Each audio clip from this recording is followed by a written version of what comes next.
नमस्कार, मैं हूं विजय कुमार शुक्ल। अभी ईरान ने अमेरिका को धमकी देते हुए कहा कि तुम्हारी सभ्यता तो 250 साल की है और हमारी सभ्यता 5000 साल पुरानी है। मतलब ईरान ने प्री इस्लामिक एज से अपने आप को आइडेंटिफाई किया। इसी तरह से अभी अफ़गानिस्तान ने कहा कि मेरी सभ्यता तो हज़ारों साल पुरानी है और हम पहले पठान हैं, बाद में मुसलमान हैं।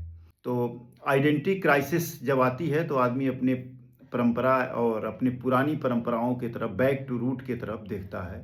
इसमें मुझे इकबाल का एक शायरी याद आती है। उनकी किताब का नाम है जरबे कलीम। जरब मतलब होता है लाठी, बल, और कलीम का मतलब होता है जो एक प्रॉफिट मोहम्मद माने जाते हैं, कुरान में भी हैं, और मूसा विशेषकर यहूदियों के हैं, लेकिन कुरान में भी उन्हें पैगंबर माना जाता है। तो उसी में उन्होंने, इकबाल ने भी, यही इकबाल थे जिन्होंने पाकिस्तान का विभाजन का पहली बार आइडिया दिया था। तो वो कहते हैं, मैं असल का खास सोमनाती, मैं असल का खास सोमनाती, आबा मेरे लातियों मनाती। मतलब मैं असल में सोमनाथ, मतलब उस समय सोमनाथ का मतलब समझ रहे हैं क्या है, कि असल में मैं भारत का रहने वाला हूँ। सोमनाथ भारत में है और सोमनाथ का उसमें बड़े साख था। तो मैं असल में खास सोमनाथी, आबा मेरे लातियों मनाती। आबा मतलब मेरे बाबा परदादा, लातियों मनाती रहे। मतलब प्री इस्लामिक एज में, इस्लाम से पहले, वहाँ काबा में जो है 3 मूर्तियों की पूजा की जाती थी, जिसे सुलात, सुउज्जा और मनात कहते हैं, जिसको संक्षेप में लात, उज्जा,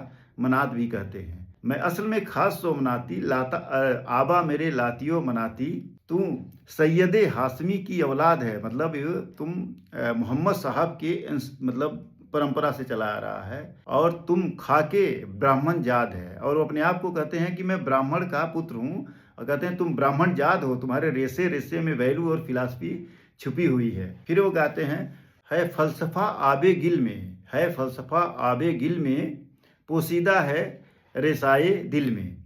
मतलब वो रेसे रेसे में छुपा हुआ है, रक्त मज्जा में छुपा हुआ है। तो ये वो अपना परिचय देते हैं इकबाल।